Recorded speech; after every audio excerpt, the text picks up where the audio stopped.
So Ironman World Championships is just a few weeks out now, and your big goal for 2013.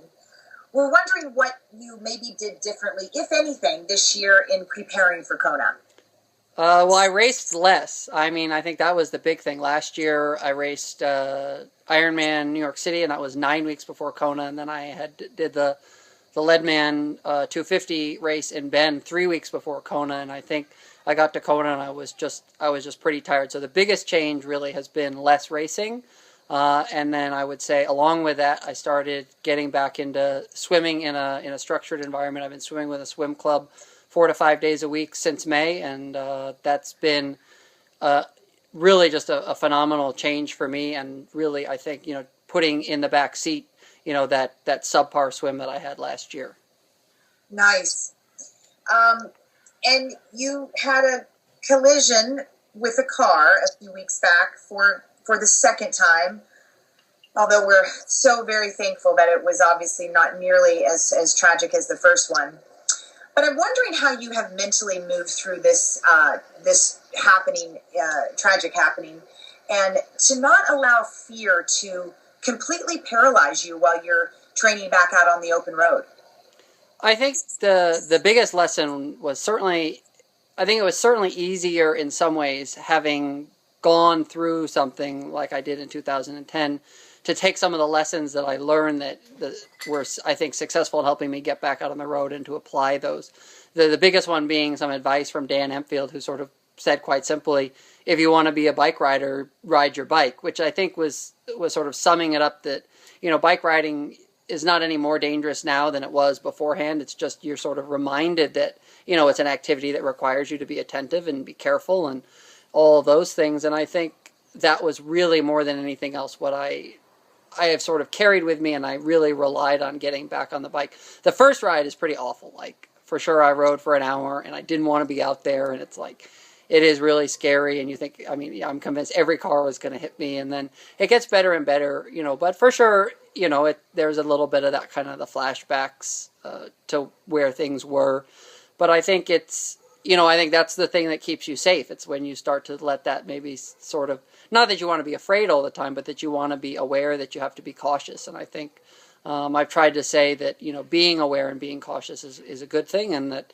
I need to remember to be aware and cautious all the time, and to just focus on the fact that, I take steps, I ride with my lights, I think I have, try to be sensible about where I ride, and, to just be aware and to, take stock of cars. And, there's nothing you can do if a driver isn't paying attention. I mean, ultimately that's, the big fear. But, I think at the same time, I think you want to, I love to ride outside. I race because I love being outside and training, and I love riding my bike. And, I think some people said, well, why didn't you ride the trainer? And I think, well, the race isn't on the trainer. And, I want to get back out there.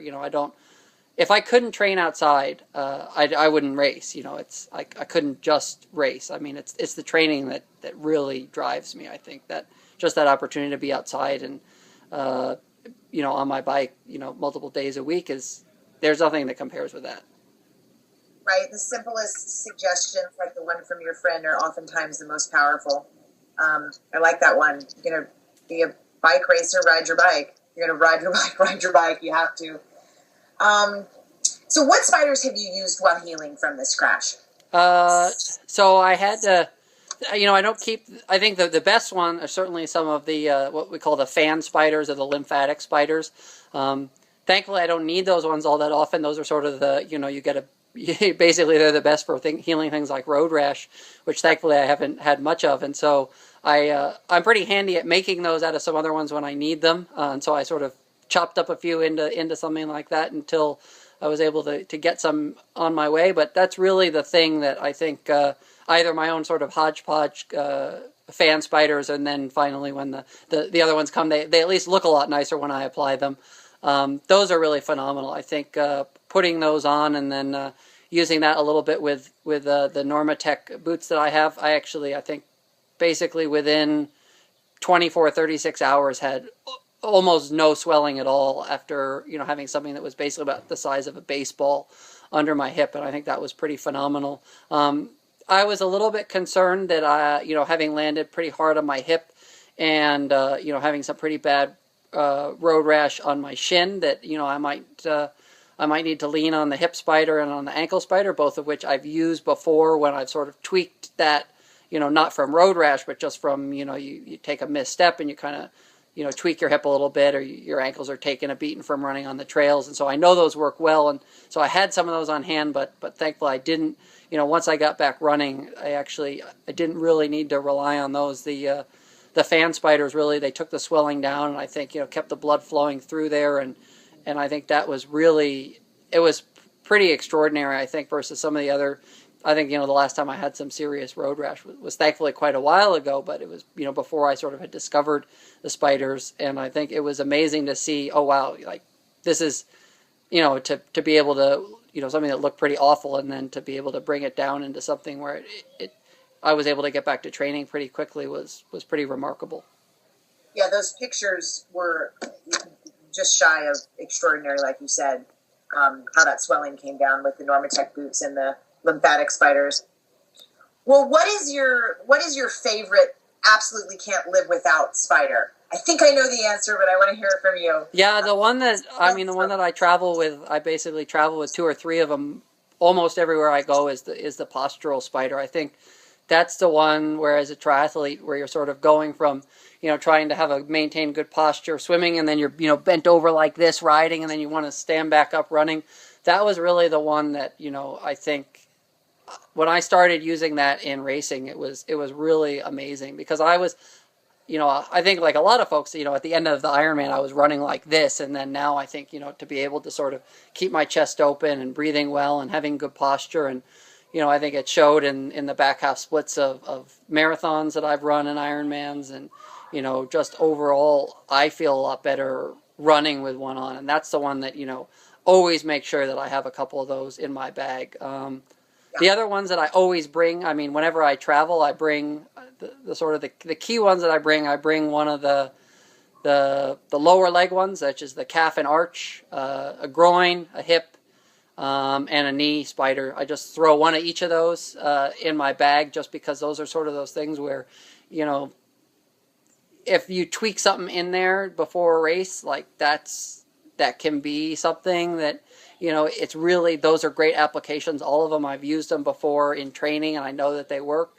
So I just sort of throw those in just in case. You never know. It's like one of those things where people think like right before a race, and it's, my biggest fear, of course, is like that I will sort of mess something up by, slinging around my bike box. And then, you always have to bring so much stuff for a triathlon.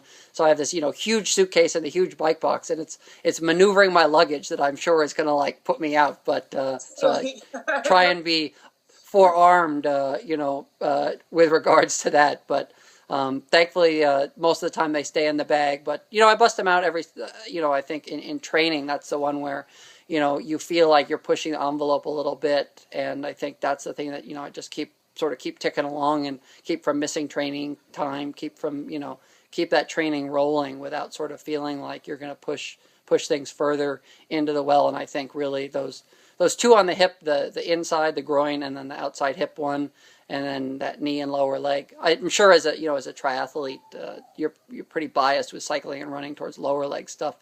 I know a lot of folks that are swimmers really, lean on the shoulder ones a lot. And I think but thankfully my shoulders have held up pretty well, even with a lot of swimming. And so. Okay. So I'm going to take the last for next week or something, so we don't go too long here, because I think we already went like a lot over the 2.5 minutes.